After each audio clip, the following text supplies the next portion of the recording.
So at this point, I'm going through my graduate degree, and I have to get to my final graduate recitals. And I played in the spring, but the injury was too severe this time for me to continue playing. So what was 1 week when I was a teenager turned to 2 weeks as an undergrad, and now as a person in moving into mid-20s, it's turning into 2 months that I was off and that I did some other therapies, some massage techniques, and then just rest. At this time, I really couldn't play more than 10 minutes a day. It was affecting other parts of my life, like driving, picking up spoons, turning doorknobs. So I really had a lower quality of life at this time. And, honestly, it was really depressing because it was more than just playing the piano. It was just, I couldn't live as a full young adult. So through several of these other medical treatments like physical therapy, massage therapy, ultrasound therapies, I was able to get to about 1 hour of practice time. Now, remember, I told you that people practice 6 to 8 hours in conservatory.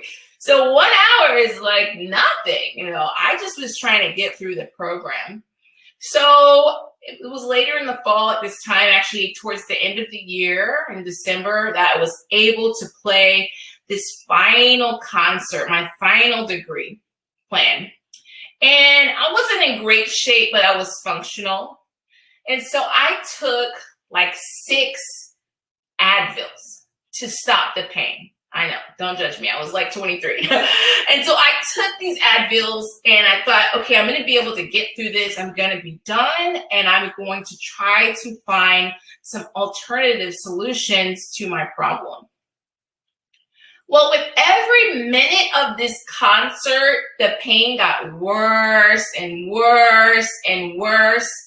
And by the end of the concert, even though I had taken multiple Advils, I was in excruciating pain. And I knew I had to do something. So I took a few years break between my graduate degree and my doctorate degree, and I explored all types of alternative techniques. And I would love it if in the chat, some of you have done alternative techniques. And I already see some people putting some links in there. They just thought, what techniques have you tried? Some of the things I tried were yoga. I did even different types of massage therapy, massotherapy.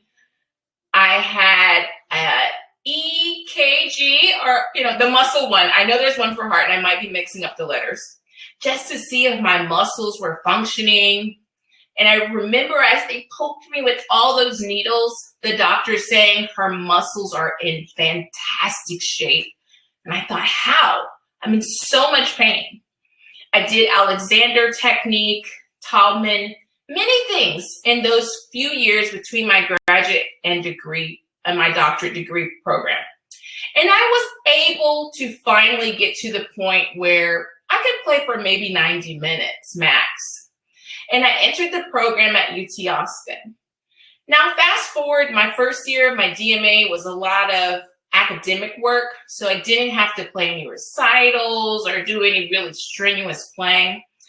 And I found myself wanting to play more again. I still had that desire to perform. And so I started off at my church.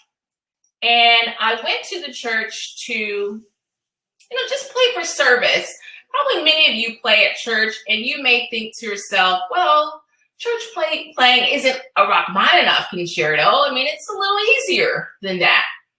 And that's kind of what I was thinking. This is a good way to get myself back into performing with other people.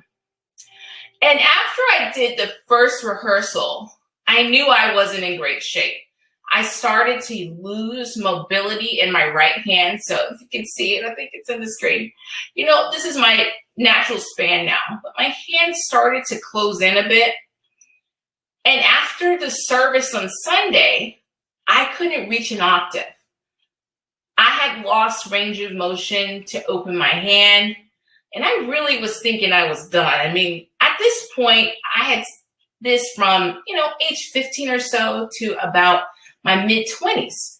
And I thought it's not worth it. I can go do something else with my life. And that's when I learned about muscle activation techniques. And, this technique really changed my life. And it gave me back my life, really.